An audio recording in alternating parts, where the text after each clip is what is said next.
परम आदरणीय मंच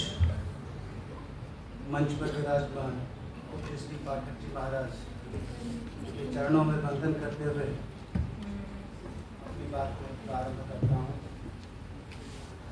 मेरे सामने विराजमान श्रेष्ठतर शोधार्थी, आचार्यगण, मीडिया कर्मी और आप सब मित्रों, जब पाठक जी महाराज बोल लेते हैं और उनका आशीर्वचन हो जाता है तो उस विषय पर कुछ बोलने को रह नहीं जाता। वैसे स्वीकारोक्ति तो ये है कि जब अनिल जी बोल रहे थे और उनको सुन रहा था तो चिंता ये हो रही थी कि अब क्या बोलना है, क्योंकि उन्होंने सब चीज़ों को, नववर्ष के बारे में जो चीज़ें कहनी चाहिए वो सब उन्होंने अपने व्याख्यान में विषय परिवर्तन में कही। मित्रों, इसलिए उन चीज़ों को पुनः नहीं कहूँगा। हमारा विश्वविद्यालय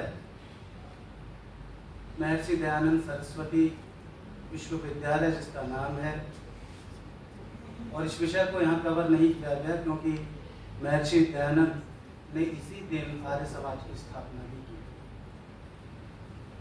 और उन्हीं के सिद्धांतों को आगे बढ़ाते हुए यह विश्वविद्यालय कार्य करता है।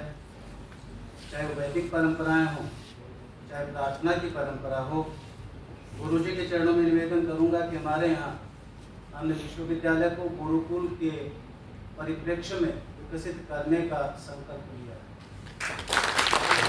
यहाँ पर हमारी सुबह की शुरुआत वैदिक मंत्रोच्चारण से गायत्री मंत्र के साथ और संध्या भी गायत्री मंत्र के साथ संपन्न होती है और हर दिन की शुरुआत हम प्रार्थना के साथ करते हैं। और ये सिर्फ महर्षि दयानंद जी की सरस्वती जी की प्रेरणा को संकल्पबद्ध कर यहाँ इस विश्वविद्यालय में क्रियान्वित करने का प्रतीक है। महर्षि दयानंद जी के इस पर्व के बारे में, नव संवत्सर के बारे में अपूर्व विचार थे। उन विचारों के बारे में 2-3 बातें यहाँ साझा करूँगा। वो कहते थे नव संवत्सर इस बात का प्रतीक नहीं है कि एक साल चला गया, ये परिवर्तन का प्रतीक है और परिवर्तन सृष्टि का नियम है और परिवर्तन के साथ सृजन शुरू होता है। और ये सृजन किस तरह का होना चाहिए? मित्रों, जब सुबह सुबह प्रातःकालीन भ्रमण होता है तो देखता हूँ और इतना आनंदित होता हूँ प्रकृति को देख करके। चारों तरफ जो पत्तियों की झंझनाहट और उसके मध्य से आ रही सुगंध मन को इतना प्रसन्न करती है। सोचता हूँ कि वास्तव में हम वो वाला नव वर्ष क्यों मनाते हैं। हमारे पूर्वजों ने कुछ सोच करके इस नव संवत्सर को रखा हुआ। हर चीज प्रेरणा प्रदान करती है। आप देखिए जिस तरह से प्रकृति खिल उठती है, आपको सीधा संदेश जाता है और संदेश है कि अपना काम करना है एक समय के बाद, लेकिन डायनेमिज्म रहना चाहिए, स्टेग्नेशन नहीं आना चाहिए आपके काम में, डायनेमिज्म आना चाहिए। जिस तरह से प्रकृति भी एक समय के बाद अपने पत्तों में बदलाव करती है, दूसरी वेजिटेशन में बदलाव करती है, उसी हिसाब से अगर हमें विकास को प्राप्त करना है तो उसके लिए परिवर्तन अत्यावश्यक है और इस परिवर्तन के लिए सृजन आवश्यक होगा। सृजन के माध्यम से ही परिवर्तन लाया जा सकता है और सृजन के माध्यम से ही विकास सुनिश्चित होगा। मित्रों, हमारी सरकार विकसित भारत की बात करती है। हम जब विकसित भारत की बात करते हैं तो विकास किस माध्यम से होगा? विकास सृजन के माध्यम से होगा। और सृजन कहाँ से शुरू होगा? जब हम सृजन की बात करते हैं तो राष्ट्र निर्माण की बात करते हैं, राष्ट्र सृजन की बात करते हैं। वो राष्ट्र का निर्माण यहीं इन्हीं संस्थाओं से शुरू होगा। आप अपने दायित्व को समझें कि विश्वविद्यालय के प्रति आपके क्या दायित्व हैं। विद्यार्थी के रूप में मुझे क्या करना है, शोधार्थी के रूप में मुझे क्या करना है, अध्यापक के रूप में मुझे क्या करना है, आदि आदि। अगर इस शुरुआत को हम यहाँ आज से प्रारंभ कर सके तो मैं समझता हूँ हमारा नव संवत्सर मनाना बहुत बहुत फलीभूत होगा। और इसलिए मैं विश्वविद्यालय प्रशासन से आग्रह करता हूँ और यहाँ यह घोषणा भी करता हूँ कि यद्यपि हमने पूर्व में एक self introspection day Ganesh Chaturthi के दिन बनाया था, लेकिन अब हम प्रतिवर्ष, और ये शुरुआत इसी वर्ष से प्रारंभ हो जाएगी, हम इस दिन को विश्वविद्यालय में सेल्फ इंट्रोस्पेक्शन डे के रूप में,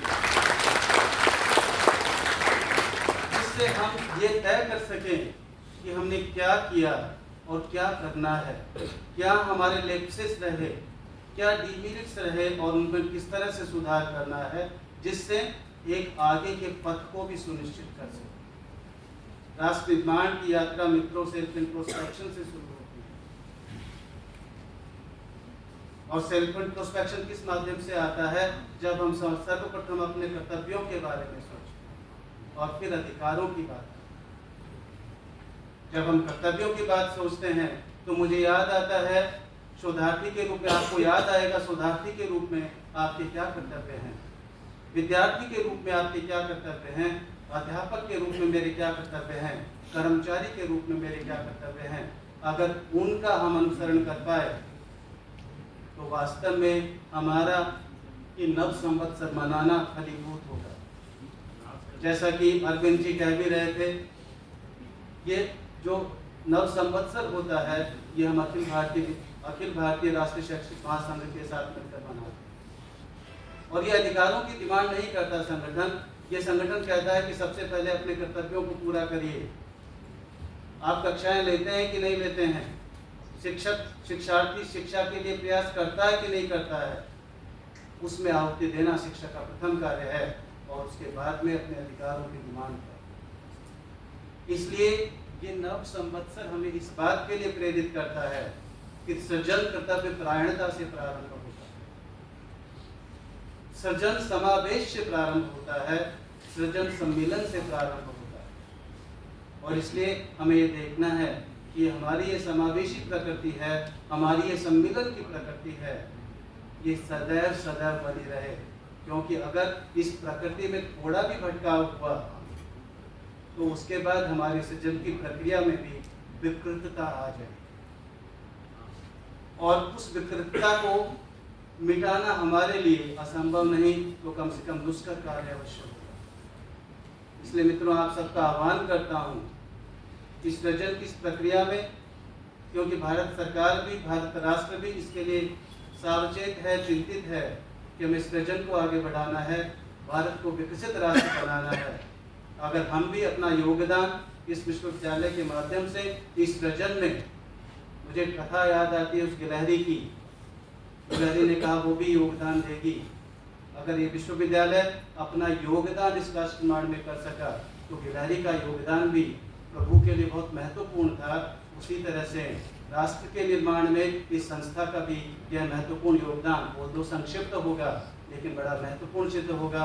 इसी आह्वान के साथ अपनी बात को यहीं विराम देता हूँ। हमारे आगे का सवाल और हमें उद्बोधन प्रदान किया, इसके लिए उनके प्रति कृतज्ञता व्यक्त करता हूँ और आशा करता हूँ कि भविष्य में वो हमारे ऊपर कृपा बनाए रखेंगे और समय समय पर जब हम उनसे आग्रह करें तो हमारे आग्रह को स्वीकार कर हमारे मध्य उपस्थित होंगे।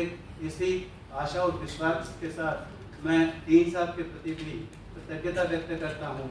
हालांकि मैं उनके बारे में अक्सर ये कहता हूँ कि किस संबोधन से उनको उच्चारित करूँ, क्योंकि मेरे लिए उनके लिए मेरे पास बहुत सारे संबोधन होते हैं, और उस रूप में सबसे अच्छा संबोधन तो ये है कि वो मेरे से उम्र में छोटे हैं और हम साथ साथ पढ़े हैं कि संस्थान में, लेकिन चूंकि यहाँ औपचारिक फंक्शन है इसलिए मैंने अधिष्ठाता कहा है। आप सबका आभार, अभिनंदन।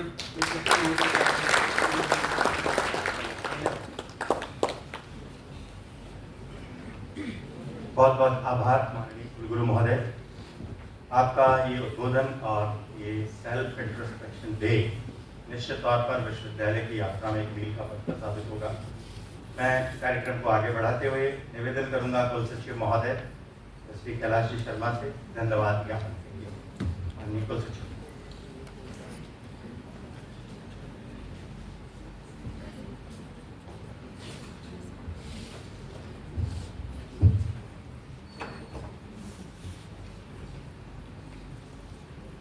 वर्ष प्रतिपदा नव संवत्सर 2083 के अवसर पर आयोजित आज के कार्यक्रम में मंच की शोभा बढ़ा रहे पूज्य चरण पाठक जी महाराज को प्रणाम करता हूँ। परम आदरणीय कुलगुरु महोदय, अधिष्ठाता छात्र कल्याण सुभाष चंद्र जी, डीन कला संकाय प्रोफेसर अनिल दादी जी, आज के कार्यक्रम का संचालन कर रहे प्रोफेसर अरविंद पारिक जी, विश्वविद्यालय के सभी शिक्षकगण, कर्मचारी, अधिकारीगण, सभी शोधार्थीगण, विद्यार्थीगण, आप सभी का आज के इस पावन अवसर पर मैं स्वागत भी करता हूं और आभार भी व्यक्त करता हूं। इस पवित्र अवसर को आपने और अधिक पवित्र बनाया है। मैं आभार व्यक्त करता हूं परम आदरणीय पूज्य चरण पाठक जी महाराज का, जिन्होंने नव संवत्सर के इस कार्यक्रम को आध्यात्मिक ऊंचाइयां प्रदान की है और आप सभी युवाओं का मार्गदर्शन किया है और सनातन की वैज्ञानिकता को प्रतिपादित करके हम सभी का मार्गदर्शन किया है कि हम आज के इस अवसर को अपने जीवन में नए संकल्प लेने के लिए उपयोग करें, नव सृजन की प्रेरणा हम प्राप्त करें। आपने अर्धनारीश्वर का उदाहरण देकर जो हम नवरात्रि पर्व मनाते हैं और शक्ति की आराधना करते हैं, उसके महत्व को प्रतिपादित किया। और वैसे शिव का जो नाम है वह स्वयं में शक्ति की महत्ता को प्रतिपादित करता है। यदि शिव के नाम में जो शक्ति रूपी छोटी ई की मात्रा है, यदि उसको हटा दिया जाए तो शिव नहीं रहते हैं। इसलिए शक्ति के बिना शिव भी अधूरे हैं। यह शक्ति की महत्ता को प्रतिपादित करने का भी एक अवसर है जो हम नवरात्रि स्थापना और नव वर्ष के साथ में मनाते हैं। मैं आभार प्रदर्शित करता हूं परम सम्माननीय कुलगुरु महोदय का, जिन्होंने सदैव की भांति इस कार्यक्रम के लिए भी हमारा मार्गदर्शन किया है, हमारी प्रेरणा बने हैं।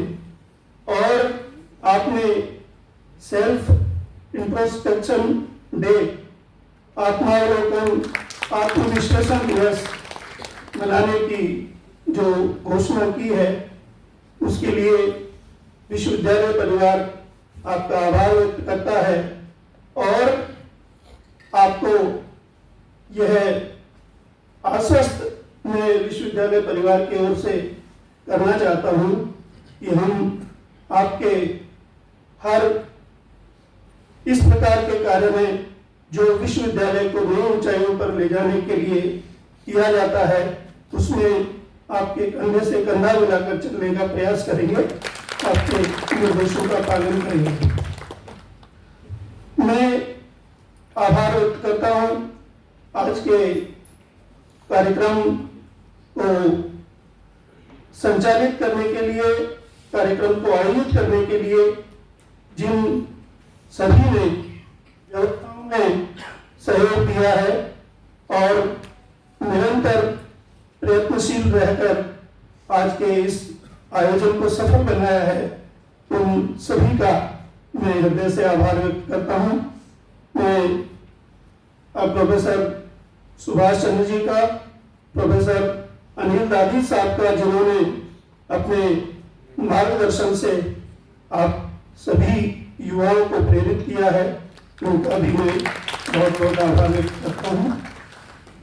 प्रोफेसर अरविंद पारिक जी ने आप इतना सफल और सुनियोजित कार्यक्रम संचालित किया है बहुत अच्छे तरीके से, उसके लिए आपका मैं आभार व्यक्त करता हूँ।